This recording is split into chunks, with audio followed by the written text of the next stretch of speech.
A long time ago, when a small country named Philippines has not been discovered yet by the Spaniards and the other foreign nationalities in Laguna de Bay, there was a small sitio named Baras. It was an old town that is part of Morong and Tanay, and there were very few villagers residing in it. The primary source of income of the people living in the town is basically the agricultural aspect of the place, such as clearing the forest, cultivation of rice fields, planting of vegetables, sweet potatoes, corn, root crops, etc. Another source of their main income is fishing. They catch different kinds of fish in the lake of Laguna de Bay. Because Sitio Baras is separated in three parts, such as the mountain, which is full of huge trees on it, the plains which they plant their crops at, and the lake of Laguna de Bay. Back then, when Sitio Baras didn't have its own independence yet, there was a game called Sikaran that surfaced, the Filipino art of foot fighting, that uses feet as the main weapon, while the hands are used as a shield or defense or to throw opponents. Baras was founded on the year of 1595 through the Franciscan missionaries, and because the place was lacking priests that time, Baras was considered Morong's visita.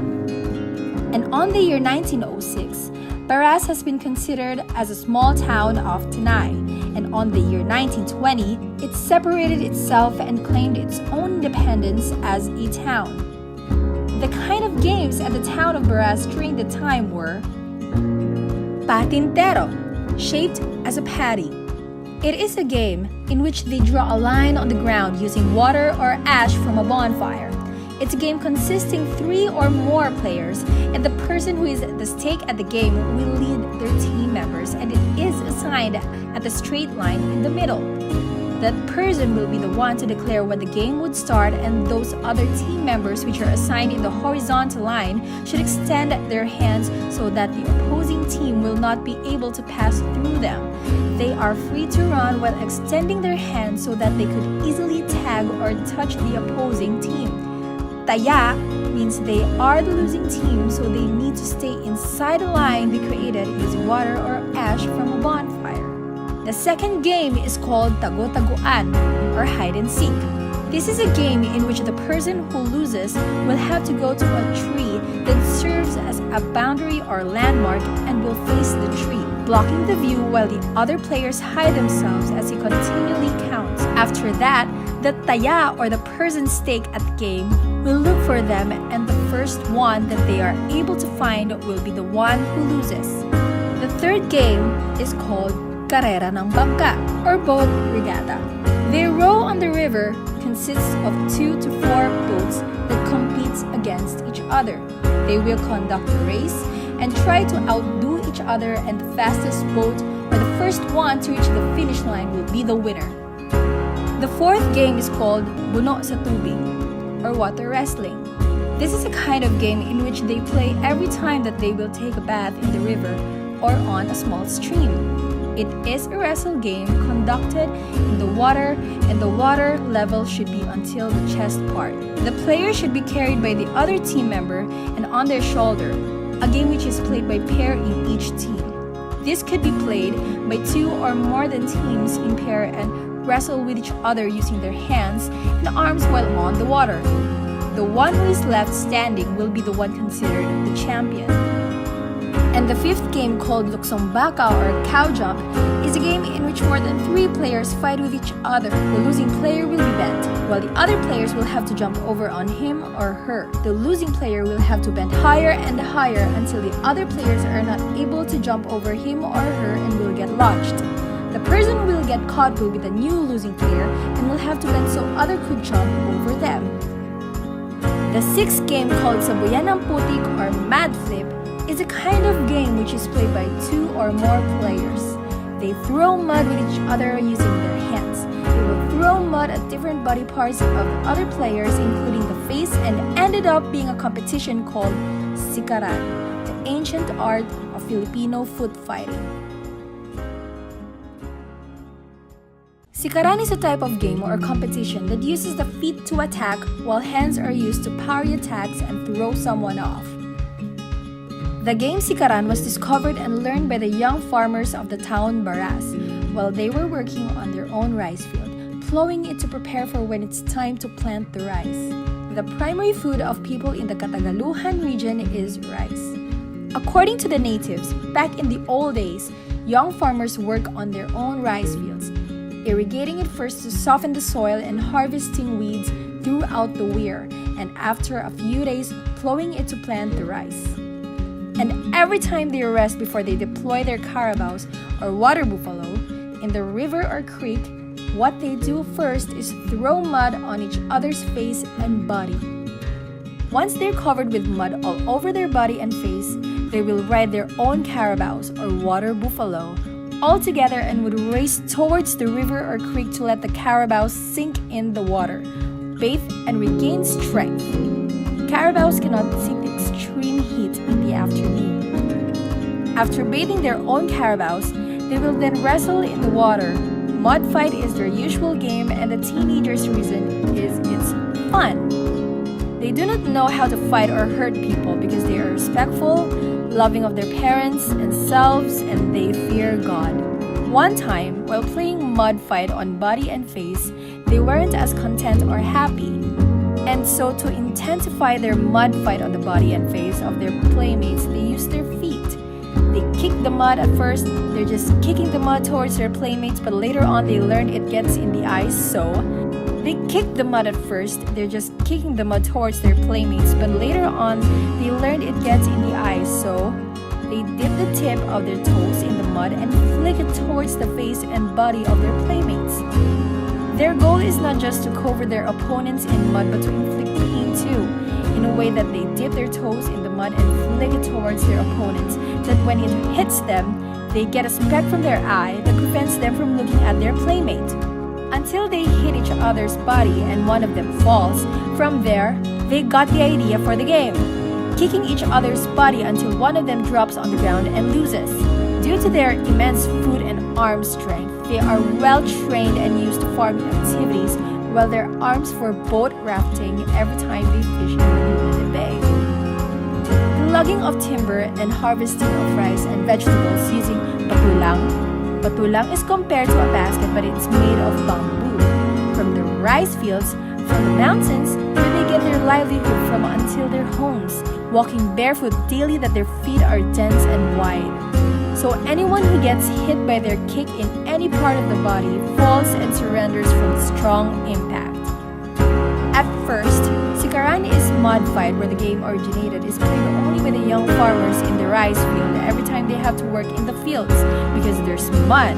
But when they discovered this game, it became a competition or a contest of their strength, and they learned to play it all the time, may it be rainy or sunny, especially when it's harvest time. Almost everyone from the village is in the fields, whether men, women, or children. Because of their so-called camaraderie or bayanihan, they help each other to quickly finish harvesting rice in the field. It gives speed and strength to them. If there are a lot of people watching their battle or competition, especially when women are watching their fight or contest, that's when they feel a different feeling. They get embarrassed if they receive a blow on their body and they fall, until it came to a point where women became their inspiration during contests. At first, it didn't bother them that they fall or collapse, but later on, they could no longer accept it in themselves that they would fall or get beaten. That's why they learned to improve their knowledge of kicking.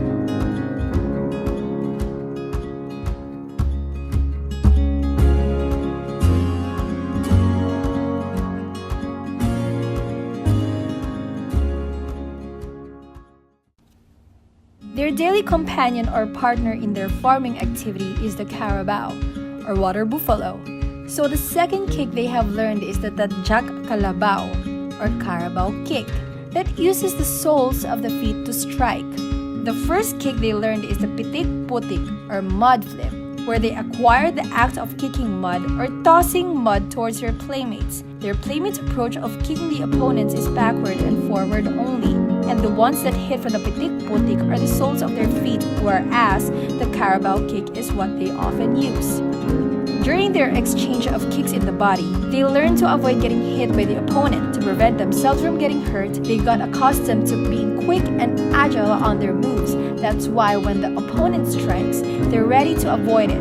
From left to right, with a quick sweep of the opponent's feet using their hand to avoid a blow from landing on their body. In their attempts to keep themselves from falling, they steer towards another direction to avoid getting kicked.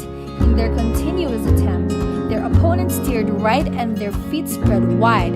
They run after and kicked sideways, and unexpectedly, they hit the opponent and the opponent fell down. They were surprised because the impact of the kick on the side is strong, and from then, they trained themselves to kick sideways, which they compared to sikat baka, or cow kick. The side kick strikes using the edge of the heel of the feet. Among the animals, only a cow can kick sideways.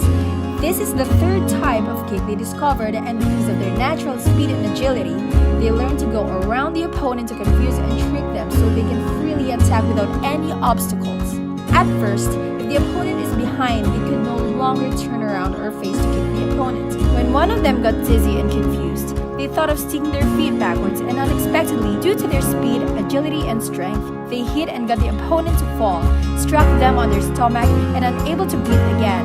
Therefore, they called it sipang patalikod, sika di kabayo. From then on, they kept the behaviors of animals in mind, how they can protect themselves against their fellow animals. They became open-minded and searched for ways to attack, and they carefully studied the costumes of the animals, and discovered animals become fearless when they are bullied by other animals. They get an attitude, especially when they had just given birth. They become overprotective of their children. One of the things they focused on is the horse. It's the only animal that can use all 4 feet to attack anyone who tries to harm them. Apart from the back kick, they also know how to stamp their 2 feet forward. They researched and studied carefully. That's why they learned how to kick and stamp forward. Double alternating front kick. Running first before kicking, so those who get hit fall.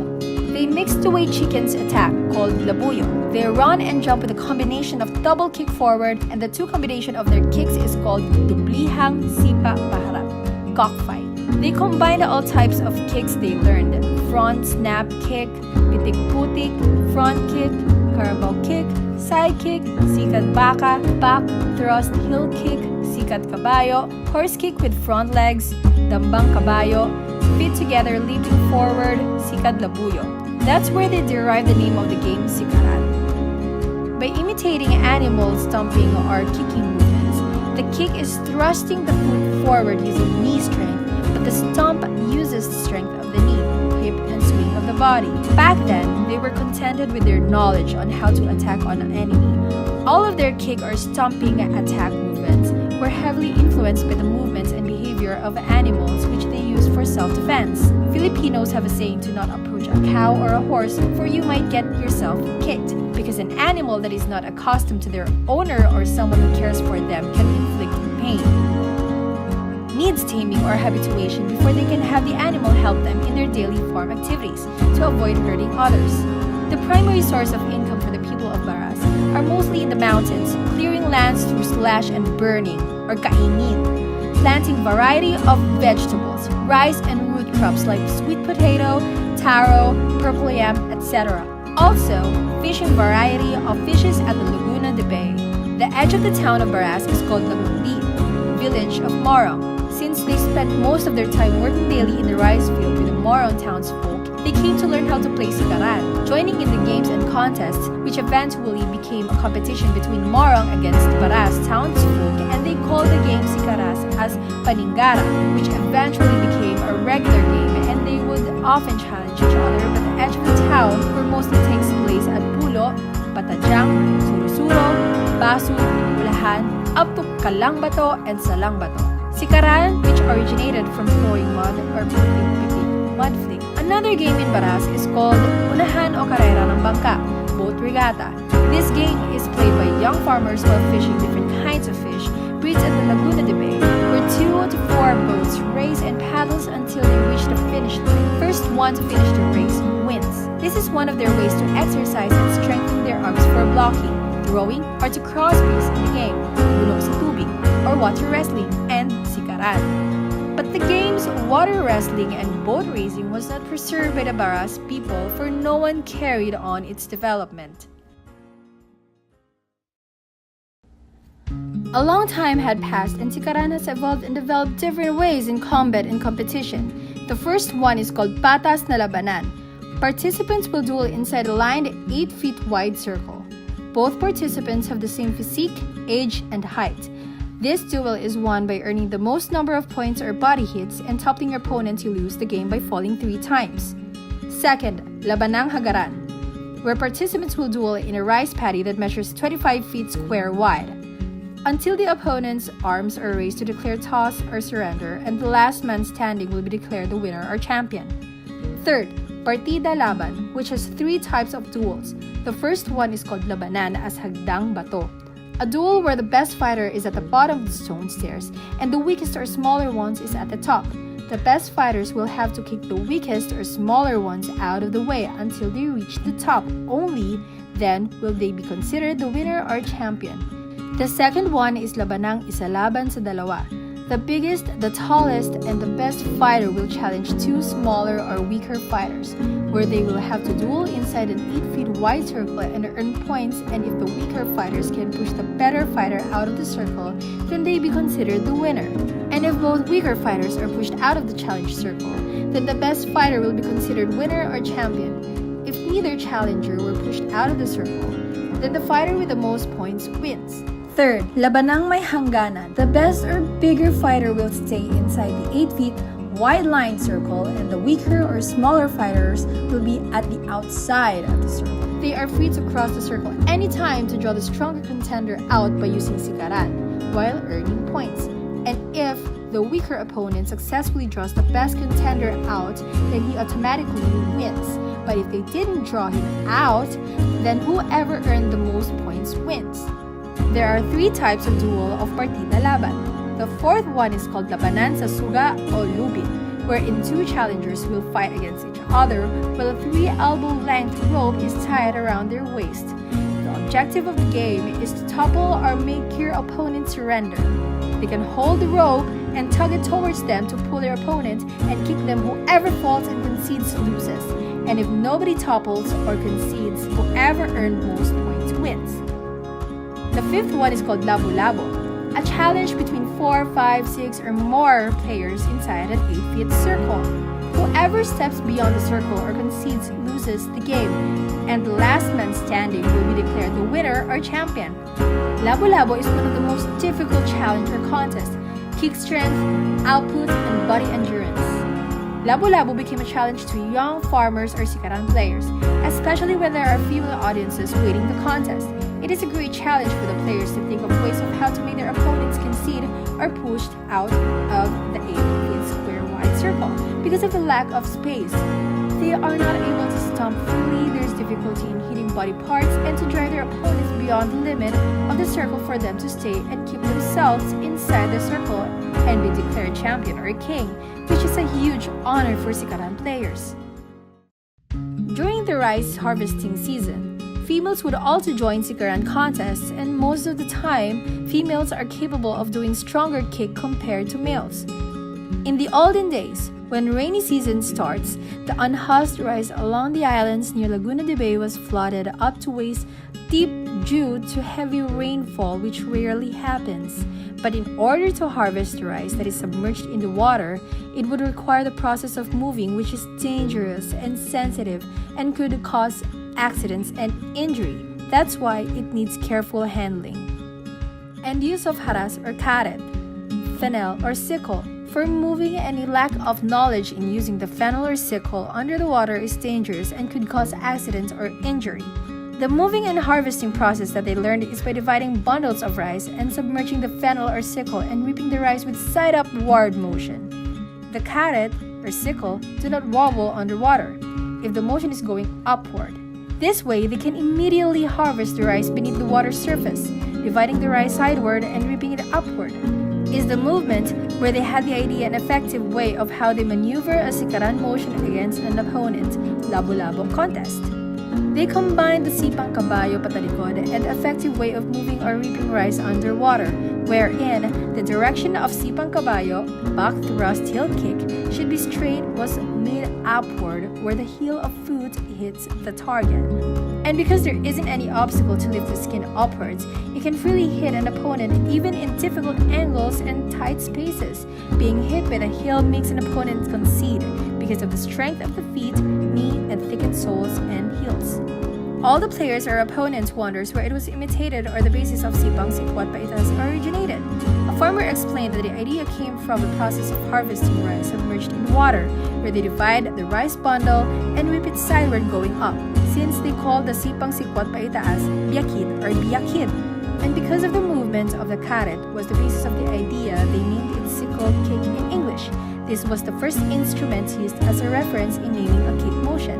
Being a lumberjack, they learned how to cut trees and chop them down for firewood, and they named it sipang palakol or sipang pasibok, axe kick, where they raised their feet and slammed it down with a forceful thrust. This move have two kinds. One is sipang palakol, which an inward move, and sipang palakol or the outward move. Biakid is the major and signature kick of Sikaran. It has a distinctive force controlled with the most powerful force in the entire body, from the head downward, the waist, thigh, foot, sole, and heel. And while moving the body and head, it further increases the power by turning the whole body, which makes it the strongest type of kick. That cannot be blocked or defended easily. The most critical part of the body that can be targeted are the head, the hip, girth back, backbone, and stomach. Biakid was enriched and they developed different kinds of attack. Sikaran was used by the Baras townsfolk for self-defense during 1640, till their town experienced violence and their houses burned and ravaged by Chinese rebels. It was also used in 1898 by the Baras people when they joined the revolutionary Katipunero movement against the Spaniards, under the leadership of General Emilio Aguinaldo for Philippine sovereignty. During the World War II, the Baras guerrillas used it for self-defense against the Japanese soldiers. History of Sikad Biakid or Biakid. It was a rainy season when a rainstorm flooded the rice fields close to the lagoon of Laguna de Bay. This caused a huge inconvenience and problem to the farmers who didn't know how to reap or harvest rice submerged in the flood.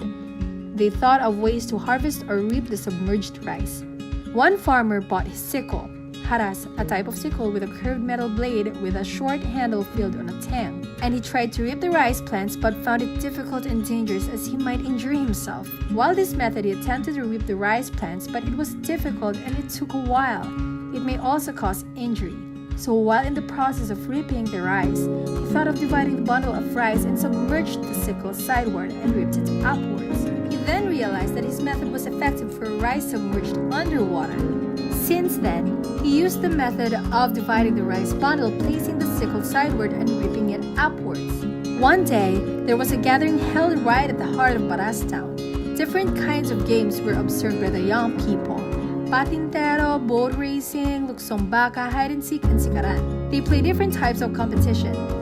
Hagaran, patas na laban, parties laban, and the eye-catching game of labo-labo, where they duel inside an 8-feet circle, making with 4 to 6 players and sometimes 8. There are playing sikaran, and whoever steps out or concede loses, and whoever remained inside the circle are declared champions or winner. The labo-labo contest is a difficult game for the reasons of limited spaces for them to kick against their opponents, and that's when they make use of the method of rice plant reaping or harvesting underwater. He thought that instead of using sikat kabayo, where the heel hits the opponent, he mimicked the reaping motion upwards, with his heel landing a hit, and the target is at the back of his opponent, and each time he lands a hit, his opponents concede out of the intensity and impact of the hit. He also realized that while he is moving his head, it intensifies the force of his foot striking upward. Since then, that kicking motion was called biakid.